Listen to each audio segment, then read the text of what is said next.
Arunachal CM says that the government is going to counter the China dam with the Siang barrage. The center proposes to construct a large barrage on the Siang river in Arunachal Pradesh to keep it alive in the face of potential threats from a huge dam being built by China upstream on the Yarlung Sangpo river in the neighboring Tibet region. Chief Minister Pema Khandu has told the assembly yesterday. Now responding to a 0-hour discussion initiated by Congress's Lombo Tayang, the CM said China decided to build the 60,000 megawatt dam in Tibet as part of its 14th 5-year plan. Its impact, he said, would be felt in Arunachal and even Bangladesh, which is why there's a new barrage that's coming up on Siang. When we talk about the Siang River, which we call as the Brahmaputra River, right? The project on the Siang or Yalang Sangpo, as it's seen in Tibet, has been going on for quite some time. If you ask the people who are on the lower stream of, that is, we are the lowest riparian country for this.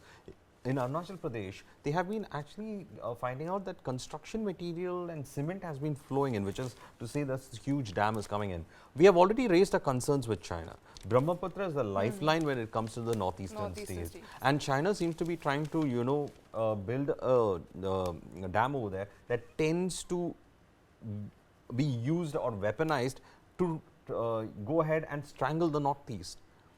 And I mean, where all will China go on with this aggression? China is going on aggression on every front of its border.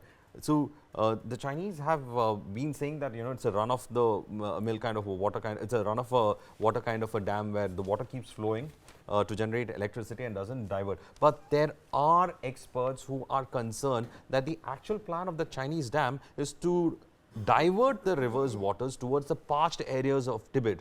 So the flow of water downstream could be affected.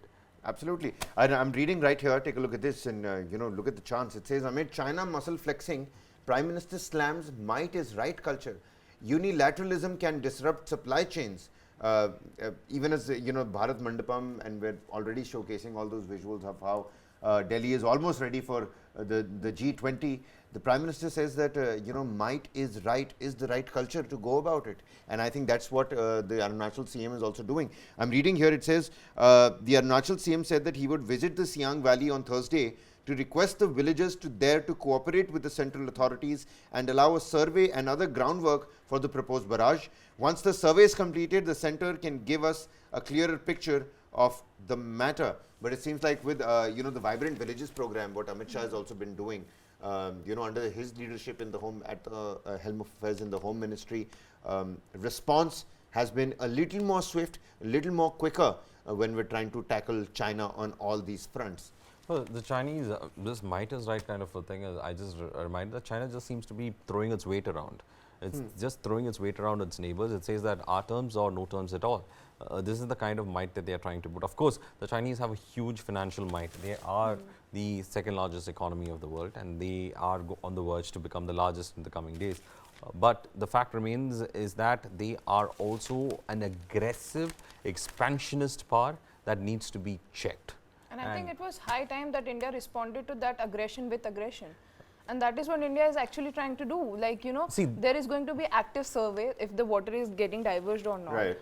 And he's going to go there. The center is also, actively participating in it. So I think this is very important step that we have to take, and we have to, this, as you said, this issue has been going on for so long, and we have raised this issue politely as well. We have shared our concerns. We have been raising our concerns with China from 1960s onwards politely. This is not the India of 1962. I think they got an idea of it when it happened in Galwan. But the fact remains is that still we need to have clarity about where or when are you trying to go ahead and resolve the border issues. We cannot have these border issues going on like this, because at the end of the day, and China believes that China should be the only preeminent power in Asia, and no other nation should come close to it, which is not a possibility. It cannot just be at the high table and say that I am the one who's going to dictate terms in this region.